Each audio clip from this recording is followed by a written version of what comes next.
Imagine for a second that you're just, walking into a dense ancient forest. Mm-hmm. But this isn't, it's not your standard weekend hiking trip. You step off the asphalt, the dirt softens under your boots, and as you cross the tree line, you realize something just incredibly disorienting. Right, because the sound changes completely. Exactly. You aren't just hearing random animal noises or like the wind blowing aimlessly through the leaves. The erratic noise of the world you just left behind is just gone. It vanishes. Yeah. Instead, you suddenly realize the environment around you is speaking this highly structured, profoundly rhythmic language. And more importantly, realize it is actually waiting for you to reply. Which is a wild concept. It really is. Welcome to the deep dive. Today, we are stepping into an ancient forest, but, not one made of physical wood and leaves. Right. We're exploring this meticulously documented acoustic universe. It's a conceptual album and a whole immersive sound world called The Forest That Sang Back. Yeah, and we've got a really fascinating stack of notes and narrative frameworks for this. We do. Outlines detailing this whole environment, which is deeply rooted in the traditions of the Baka peoples of the Congo Basin. And our mission today is to guide you through this incredible circular sonic journey to discover exactly what happens when we stop singing to nature and begin singing with it. It is a truly remarkable collection of material. I mean, what we are looking at here is basically the blueprint for a living ecosystem, but rendered entirely in sound. Right. But it's really crucial to understand right from the outset that this isn't a linear story. Yeah. No standard hero's journey here. Exactly. You don't have a protagonist who goes from A to B to C with a neat beginning, middle, and end. The sources describe this as a circular narrative arc. The circular arc, yeah. It's an experiential framework. It's designed to take the participant, and by extension, you, anyone listening to this, and shift them from being this displaced, somewhat confused outsider to becoming an integrated, functioning, load-bearing component of a shared ecosystem. Oh, I love that phrase, a load-bearing component. Right. We're going to look at the deep acoustic ecology, the psychological transformations, and really the biological realities of what it actually means to listen. Right, because to understand where we end up, we really have to dig into the physics and the psychology of how this journey even begins. The source material outlines this experience as a continuous flow, and it starts with this threshold moment. They call it stepping off the edge of the green. Stage one. Arrival. Exactly. The notes describe a protagonist who is essentially just a stand-in for you, the listener, entering this completely unfamiliar terrain. And right away, the physical rules of reality just seem to warp. They do. The text notes that speech is no longer the primary currency. Sound is. But sound behaves completely differently here. Yeah, it's not what you're used to. Not at all. The musical backdrop for this initial immersion is described as this slow, 64 beats per minute ambient soundscape. It's filled with deep spatial reverb and these distant polyphonic vocal fragments. It feels incredibly heavy. It's super heavy. But I want to pause on that tempo for a second. 64 beats per minute. Because that isn't just, a random musical choice. Oh, no at all. From a physiological standpoint, 64 BPM sits perfectly within the resting heart rate range of a healthy, relaxed human adult. Exactly. It's an acoustic anchor. When you enter a new environment, any new environment really, your autonomic nervous system is immediately on high alert. Right, you're scanning. You are scanning for threats. Your heart rate is likely elevated. So by establishing a foundational pulse at exactly 64 beats per minute, the soundscape is utilizing this biological principle called entrainment. Entrainment? Wait, that's when your internal biological rhythms actually sync up with external rhythms. Right. Like how people walking next to each other eventually synchronize their footsteps without even thinking about it. Exactly like that. The environment is immediately establishing a physiological baseline. It's essentially reaching into your nervous system and forcing the outsider to slow down to the speed of the ecosystem. It is an involuntary physical submission to the space. And, you mentioned the heaviness of the sound, that spatial reverb. What's fascinating here is the acoustic phenomenon the text describes right at this threshold. Well, the echoes. Yes. It mentions echoes arriving before their source and silence feeling populated. Now, we really have to look at the actual physics of a dense rainforest environment like the Congo Basin to understand why that feels so alien to a modern listener. I was actually reading up on how sound travels in a rainforest to prepare for this, and it just blew my mind. It's wild. It really is. Because if you or I yell in an open field or, down a city street, the sound wave travels outward, hits a few hard surfaces, and just decays. It's very linear. They're very predictable. But in a primary rainforest, you have this incredibly complex architecture. The canopy acts as a literal acoustic ceiling. It just traps the sound. Right. And then the dense understory of leaves acts as this massive scattering matrix. So high-frequency sounds that get absorbed by the humidity and the foliage almost immediately. They just vanish. Yeah. But the low-frequency sounds, the deep thumps, the low calls, they wrap around the tree trunks. They travel through the moisture in the air and even through the mycelial networks in the ground much faster and more efficiently than they do in dry, open air. That is spot on. The acoustic impedance of a rainforest is completely unique. Because the high frequencies are stripped away so fast and the low frequencies are omnidirectional, you actually lose your ability to pinpoint exactly where a sound is coming from. Oh, that makes sense. Yeah, our brains rely heavily on high-frequency cues to determine directionality. Without them, you get this profound sense of spatial dislocation. You can't orient yourself. Exactly. The sound feels like it is everywhere at once. It creates this intense, immersive reverberation that basically tricks the brain into feeling surrounded. Wow. And the text pushes this from mere physics into something deeply psychological. The guide in this narrative gives a very specific, arresting instruction to the protagonist. They say, listen until you are understood back. Listen until you are understood back.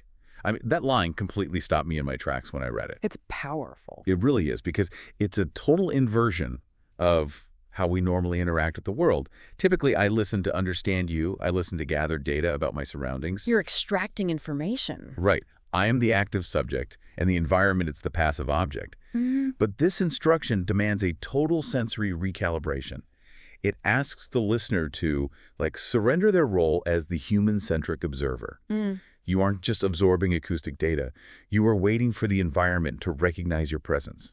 You literally have to wait for the forest to process you. It demands an ego death right at the threshold. Yeah. We are so deeply conditioned to view ourselves as explorers. We go into nature to manage it, to photograph it, to observe it, to control it. Bring our own rules. Right, we bring our asphalt, our roads, our linear way of thinking.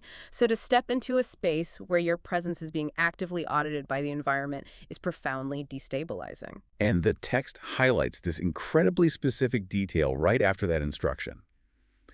The protagonist realizes that their footsteps aren't just echoing off the trees, they are being answered. The text says it's as if the forest had already heard this step before it was even made. Which is terrifying and beautiful. Totally. To give you an analogy of how destabilizing this psychoacoustic effect would feel, imagine you're walking into a massive pitch-black room. You think you are completely alone. It's dead quiet. Okay. But then as your ears adjust to the ambient noise of the room, you certainly realize there are 100 other people in the dark with you. Oh, wow. And they are all breathing in perfect synchronized rhythm with your own lungs. You thought you were the only active presence, and suddenly you realize you are just a single node in this massive, unseen, incredibly attentive network. That is a brilliant analogy for the sensory shock being described here. And notice how it frames the outsider's movement. You aren't intruding anymore, you're being incorporated. The text literally says the protagonist is not an explorer in control, but a receiver being rewritten by the environment. Rewritten, yeah. But of course, a heartbeat and a footstep are just the baselines. Once your autonomic nervous system settles, once your heart rate drops to that 64 BPM, and your brain finally accepts that it is part of this space, the cognitive processing shifts. You start actively looking for patterns. Right, because if your own footsteps are the first word you recognize in this new environment, how do you learn the rest of the language? You have to decode it. Yeah, you can't just walk around forever letting the forest dictate your heartbeat. Eventually, human curiosity takes over. You have to understand what's actually being said around you. Exactly. And this brings us to the second stage in the narrative, where the listener has to decode grammar of the forest. The sources say the backdrop moves up to 72 beats per minute here. Yes, and that tempo shift is critical. Moving from 64 to 72 beats per minute is a slight elevation. From a neurobiological standpoint, this is the tempo of waking attention. Your brain moves from passive absorption into active pattern recognition. In this stage, the realization hits the protagonist that the sounds of the insects, the wind, the distant water, none of it is random background noise. It's intentional. It is a highly structured communication network. The text describes the introduction of the baka singers here. And the imagery used is just stunning. It says they are distributed in space like notes across an invisible staff. They enter independently, and there is no conductor. There is nobody standing at the front of the Congo Basin waving a baton, telling the wind when to blow or the singers when to harmonize. It is entirely self-organizing. To really understand how profound this is, we need to dive deep into the specific musical traditions the text is referencing. The notes explicitly mention rhythmic hocketing and vocal polyphony, inspired by the Baka people. Right, rhythmic hocketing. Let's break that down. For those who might not be familiar with the musicology here, rhythmic hocketing is a technique where a single melody or rhythm is shared between multiple voices or instruments. One person sings a brief phrase or even just a single note, another person sings the next, another fills the gap. They interlock. It's like the teeth of a zipper coming together, right? Or gears in a watch. Exactly like that. And the timing is incredibly intricate. It often involves syncopation and micro-timing fractions of a second where a voice enters just ahead of or just behind the expected beat, creating what we feel as groove. Oh, I see. It's not one person singing a lead melody while everyone else just hums a supportive chord progression in the background. It is a radically egalitarian form of music making. Egalitarian, yeah. And this musical structure is a direct reflection of Baka society. They are historically a hunter-gatherer society where survival relies on absolute cooperation. There is no rigid hierarchy. Everyone has a role. Right. Wealth and resources are shared. When your societal survival depends on egalitarianism, your cultural expressions like your music reflect that. You cannot have a dictator and a hocketing choir. Because it wouldn't work. The structure literally collapses if one voice tries to dominate. That is a beautiful connection. The societal structure perfectly mirrors the musical structure. It really does. The source material has this incredibly poetic way of describing it. It says, this kind of polyphony is not harmony layered over silence. It is silence itself learning how to multiply. Wow.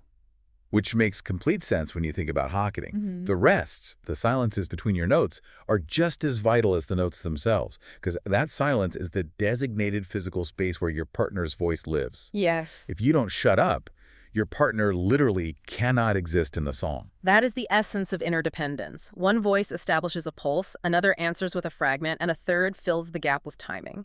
You literally cannot make this music alone. Right. It requires immense trust and deep, deep listening. But let me push back on this for a second. Let me play the skeptic here. Okay, go for it.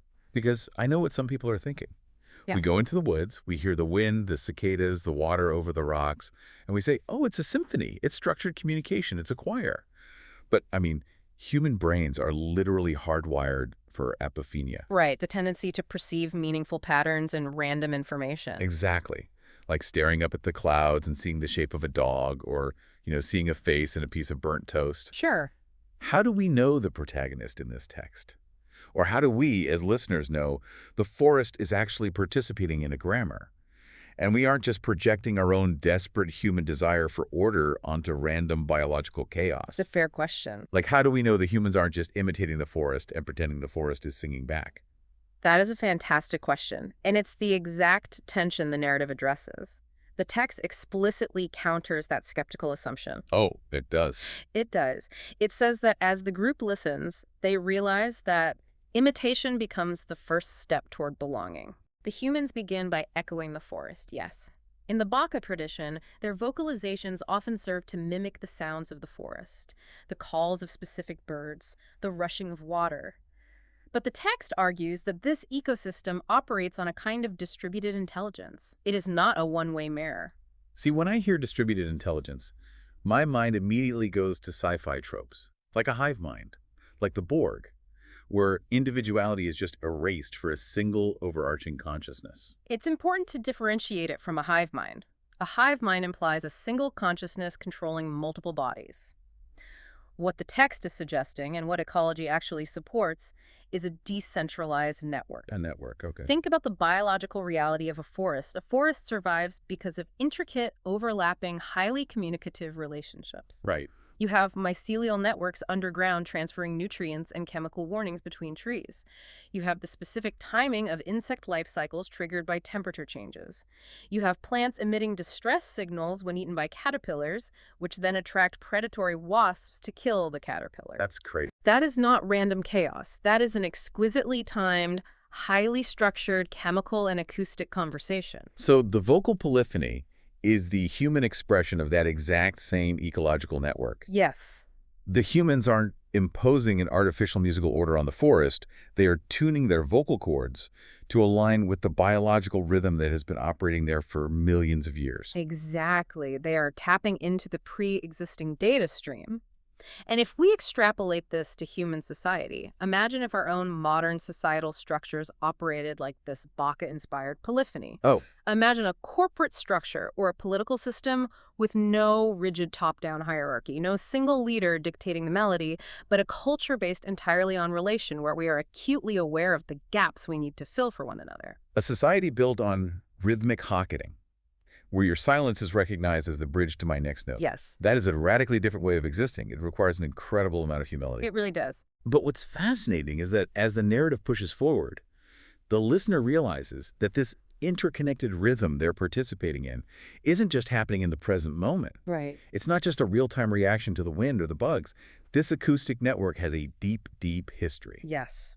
The rhythm is a carrier wave for memory. And this introduces stage 3, a profound shift in the soundscape. Right, memory beneath the bark. Exactly. The tempo drops back down to 66 beats per minute. We return to a heavier, more grounding pulse. The text describes this as the moment when time collapses. Time collapses. We hear ancestral sonic memory emerging through recursive chanting loops and a incredibly low drone foundation. The notes emphasize that time here is not a line, it is a chorus. The forest as a living archive. I love that phrasing from the text. But, when we hear the word archive, we naturally think of a dusty library. We think of preservation. Yeah, we think of things written down, categorized, put in boxes, and locked away to be preserved perfectly. And that is exactly the Western paradigm of memory. The text is challenging. The distinction the text makes about how memory functions in an oral, polyphonic culture is vital. Okay, let's hear it. The guide in the narrative tells the protagonist this place did not archive the past. It continuously re-sang it into the present so it would not become fixed. Wow. This touches on information theory and cultural anthropology in a brilliant way. Okay, let's unpack that. Why is fixing the past a bad thing in this context? I mean, if I have a survival strategy, why wouldn't I want it permanently etched in stone so nobody forgets it? Because the environment you are trying to survive in is never static. The Congo Basin is ancient, but it is constantly in flux. Rainfall patterns change, predator migrations shift, new diseases emerge. If a survival strategy or a cultural memory is written down in a book and locked in a vault, it becomes rigidly static. It doesn't evolve. It becomes obsolete the moment the environment changes. It is brittle. Right. If my guidebook says cross the river at the big oak tree, and the oak tree falls down or the river changes course, the guidebook is now actively going to get me killed. Exactly. But if the memory of how to navigate the river is passed down through oral tradition, through these cyclical overlapping vocal loops, it remains a living technology. A living technology. Yes. It is sung by new bodies in a new context. The new singer naturally adjusts the micro-context of the song based on the present reality. That makes so much sense. The forest uses memory not for nostalgia, but as a method of ongoing adaptation. By continuously re-singing the past, they ensure it remains a flexible, highly relevant tool for the present. There is this incredibly haunting moment in the narrative that illustrates this perfectly. The protagonist is listening to these layers of ancestral sound, these recursive loops, and suddenly they experience the intense sensation of hearing their own name inside the rhythm. It's a striking moment. But the text is very specific. Their name wasn't spoken by anyone. It was arranged. It says, it was as if sound had been waiting for the shade of me long before I arrived to provide it. Chills. Right. That is spine-tingling. It's almost supernatural. It speaks to the feeling of absolute inevitability and belonging. When you enter a system that is that intricately interwoven, a system that has been re-singing its survival strategies for centuries, it inherently understands the shape of a human life. It knows the gaps. Yes, it knows the gaps. The air itself feels mnemonic, as the text says.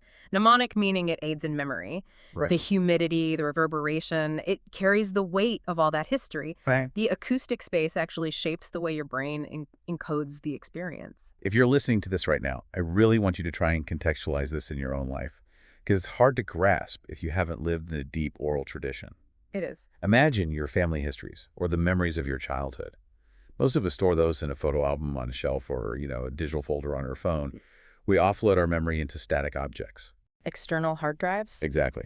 But imagine if all those memories were stored in the ambient sounds of your childhood home. Imagine if the creak of the third stair, the specific hum of the refrigerator, the wind rattling the loose window pane in your bedroom. Imagine if those sounds were the memory. That's a beautiful way to frame it. Imagine if you had to physically sing in harmony with those sounds to access the memory of your grandparents. That is the level of integration the text is describing here. Yeah. You cannot separate the knowledge from the environment. And it highlights why the acoustic integrity of an ecosystem is so crucial. That level of integration requires absolute stability in the communication network. But of course, no ecosystem, and no human life for that matter, is immune to external shock. No. And that brings us to the inevitable turning point in the narrative arc, stage 4. Right, because you cannot tell a story about the natural world today, or really about human psychology, without addressing what happens when the modern world intrudes and breaks the system. You have to address it. This brings us to a terrifying shift in the soundscape, titled Disruption, or the silence that arrived from outside. And visually reading these notes, you can practically feel the biological panic set in. The tempo spikes dramatically to 80 beats per minute. 80 beats per minute is the tempo of physiological stress. It's the heart rate of someone who has just realized they're in immediate danger. Cortisol is flooding the system. And the rhythm completely deconstructs. The text describes glitch-like interruptions and broken vocal fragments. The smooth hocketing is just destroyed. This is the symbolic and ecological rupture of the album. But what is so compelling and frankly terrifying about how the source material handles this is that the disruption isn't portrayed as a loud, violent explosion. That surprised me. It's not the sound of a chainsaw tearing through wood or a bulldozer crushing the underbrush. The text describes it as an unnatural silence that touches the pattern, a thinning of the call and response structure. Yes, the text says, a hesitation in the call and response structure, a voice that entered late, another that did not return. It's eerie. It's incredibly eerie. Mm-hmm. It's almost more terrifying than a loud noise, because a loud noise is an external threat you can fight. Yeah. An unnatural silence implies a systemic internal failure. We can look at this through the lens of acoustic ecology, specifically the concept of acoustic masking. What's that? In the real world, when human noise pollution like highway traffic or shipping lanes infiltrates an ecosystem, it often doesn't physically destroy the habitat immediately. Okay. Instead, it masks the acoustic signals animals use to survive. Birds can't hear mating calls. Prey can't hear the footsteps of predators. Oh, wow. The physical trees are still standing, but the network is dead.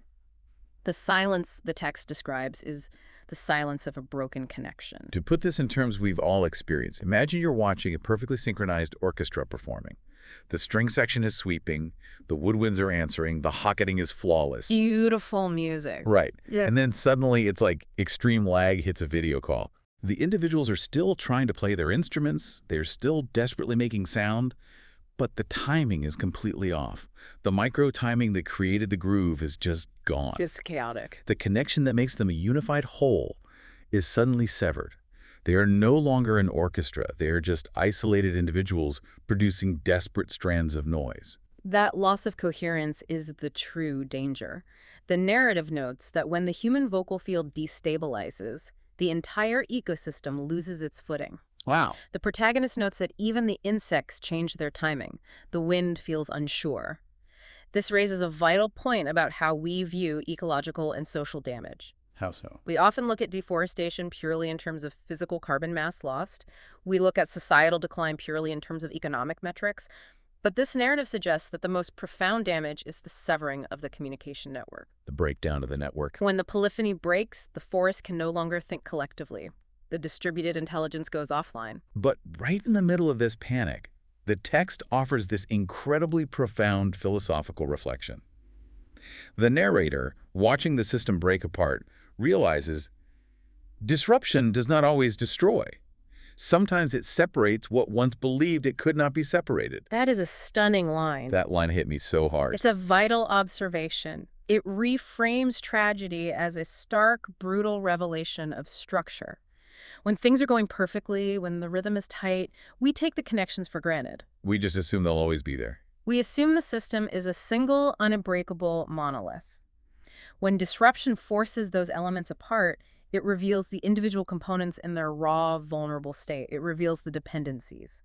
If we bring this back to the human experience, think about how modern burnout or severe social isolation feels. Yeah, it's very similar. It feels exactly like a thinning of the pattern. You might still be going to work, still paying your bills, still physically present in your life, but you are operating with an unnatural silence around you. The call and response of your community has broken down. You're out of rhythm.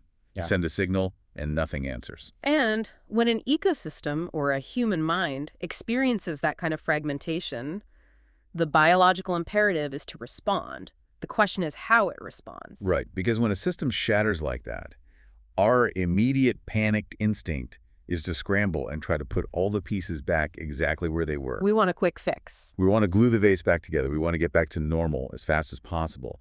But the survival strategy of this forest is entirely different. It moves to stage 5. Exactly. How does an ancient ecosystem actually triage a broken network? This brings us to the phase called gathering, or calling the broken voices home. The acoustic environment shifts significantly here. The tempo settles to 76 beats per minute. So lower than 80, but higher than the start. Right. The acute cortisol-driven panic of 80 BPM subsides, but we haven't returned to the calm 64 BPM of the initial arrival. The system is operating in a state of elevated active recovery. It's working hard. The text describes how the survivors of this sonic collapse begin to reassemble the network. But what is crucial is how they do it. They don't try to shout over the disruption. Enforce it. No, they don't try to force the old rhythm. The text specifically notes. They do it by listening harder, not louder. Listening harder, not louder.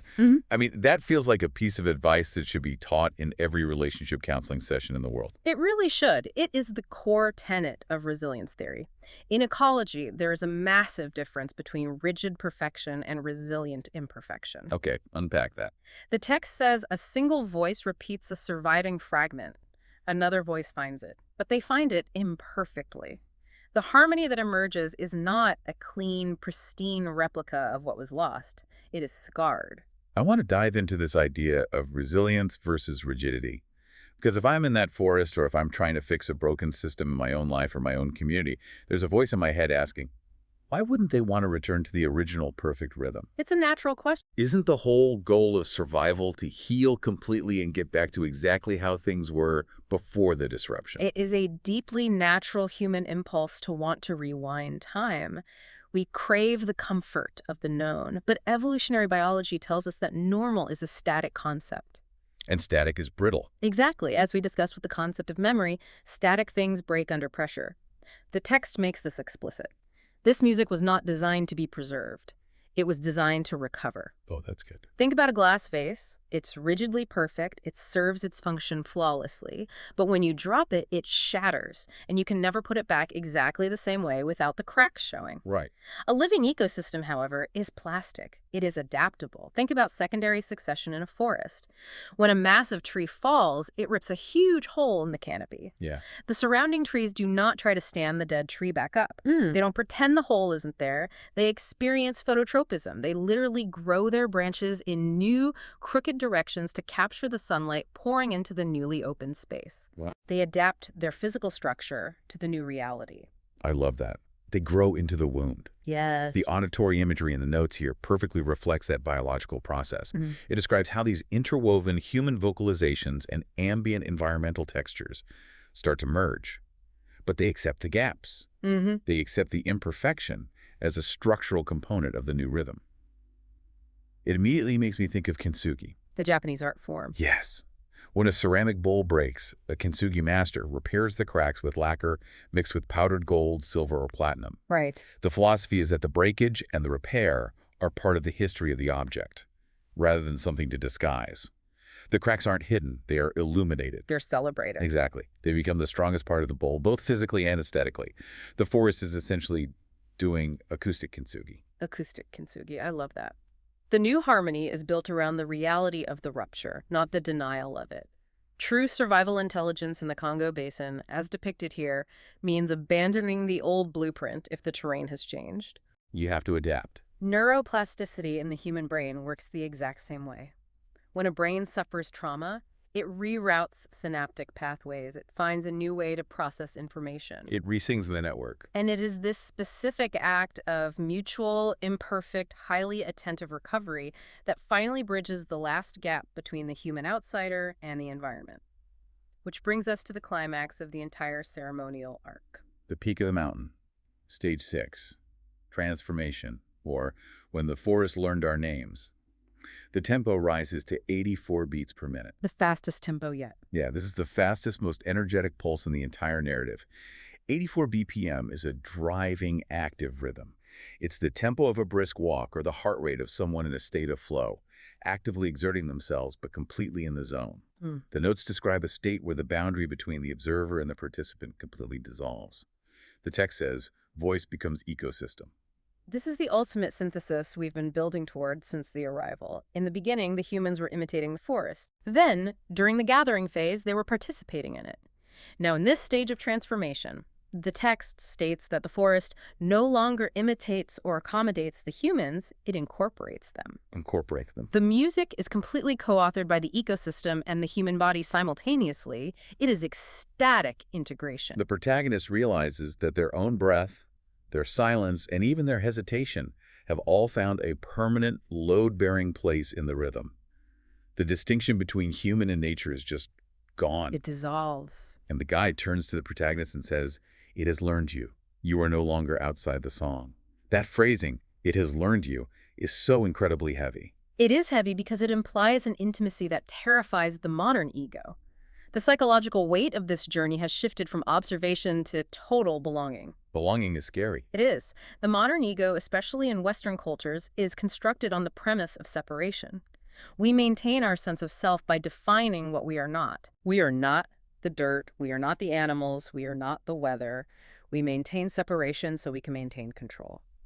To allow yourself to be learned by an environment, to become a functional mechanism within nature rather than a manager of it, requires the absolute surrender of that illusion of control. And surrendering control is, the hardest thing a human being can do.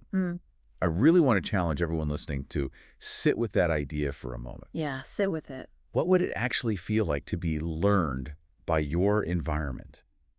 Think about how we live today. How often in our modern, hyper-optimized lives do we actually allow ourselves to just become a mechanism within a system? Very rarely. We spend virtually all of our resources trying to insulate ourselves from the environment. We climate control our houses so we don't feel the seasons. Right. We wear noise-canceling headphones so we don't hear our neighbors. We pave over the dirt so we don't track it inside. We spend vast amounts of energy ensuring the environment doesn't touch us. We build walls. Exactly. The idea of dropping all those defenses, letting the environment read your biological data, learn your rhythm, and incorporate your breath into its functioning, it's a terrifying, beautiful concept. It is both terrifying and beautiful, and it's also why a ceremonial arc like this cannot sustain that peak forever. It has to end. Biologically and psychologically, you cannot live permanently at 84 BPM in a state of ego dissolution. A transformation that profound has to be resolved. It has to be carried forward into the mundane world. Which leads us to the final movement. Right. A circular narrative doesn't just end with the protagonist dropping out of society and living in the woods forever. The transformation has to travel. Ceremony has to end. You have to go back to the real world. Yeah. And that brings us to the final stage, stage 7, transmission, or the song that walks beyond trees. A return. The tempo slows back down to a meditative 68 beats per minute, which is just slightly elevated from where we started at 64. It's the tempo of a calm, purposeful walk. And eventually, this pulse devolves entirely into silence. The protagonist physically departs the forest. But the text has this incredibly vivid description of the transition back to civilization. It says the road doesn't feel like a return to the old reality. It feels like an echo deciding to behave like geography. An echo deciding to behave like geography. That is perhaps the most conceptually dense line in the entire text. Dip poetry. It is. It signifies that the physical reality of the modern world, the asphalt, the cars, the buildings, has been completely recontextualized by the acoustic experience. Right. The protagonist is looking at the human-built world, but their perception, their neural pathways have been forever altered. The crucial theme of this final stage is that the forest is no longer a physical place you have to visit. It has become a method of existing. A method. Not a destination, but like an operating system for your brain. Precisely. The collective voice that was formed in the forest migrates outward. The text explains that what was once highly local, the specific polyphony of that specific patch of the Congo Basin, the specific hocketing of the Baka singers, becomes transmissible without being diluted. Because it's a way of listening. Because the ultimate lesson wasn't about learning specific musical notes or mimicking specific birds. The lesson was that deep, structural listening is a form of survival intelligence, and you can apply that intelligence anywhere. The notes share the protagonist's post-ceremony experience, and it's something I think will resonate deeply with anyone who has ever had a profound, paradigm-shifting experience in nature and then had to immediately walk into a grocery store or a busy subway station. Oh, that jarring transition. It's so jarring.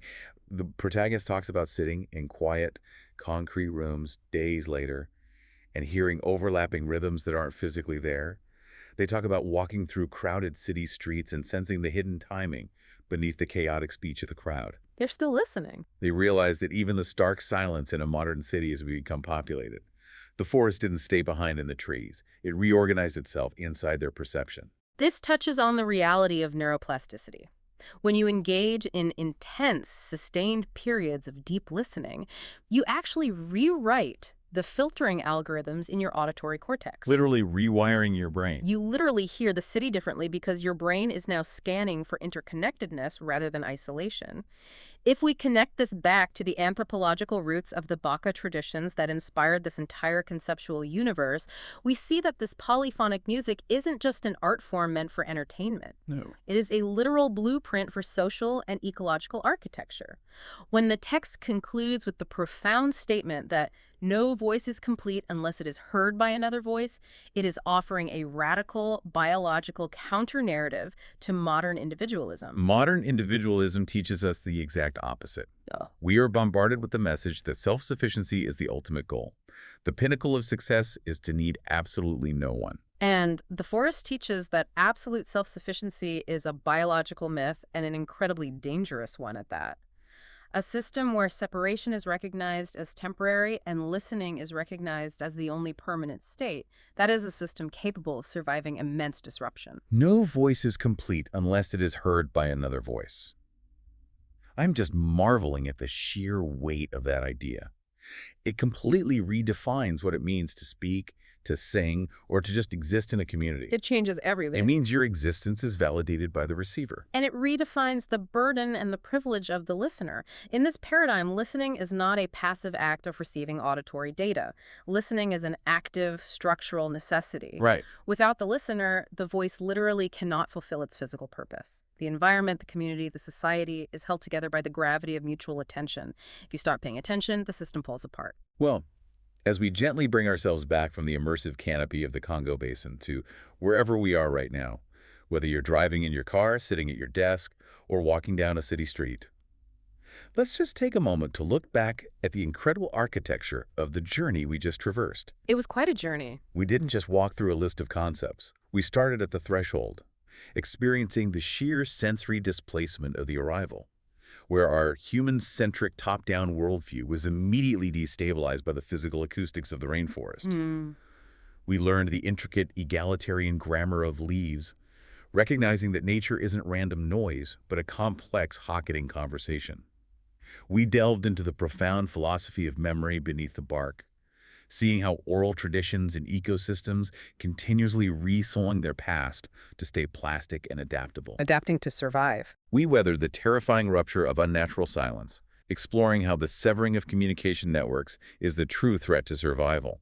And we learned the crucial lesson of gathering, that recovery requires listening harder, not louder, and embracing resilient imperfection through acoustic kintsugi. Beautifully said. We reached the ecstatic peak of transformation where the boundary between self and ecosystem dissolved entirely. And finally, we experienced the transmission, carrying that neurological method of deep structural listening back out onto the asphalt of our daily lives. It is a phenomenal journey encoded entirely in sound and psychological shifts.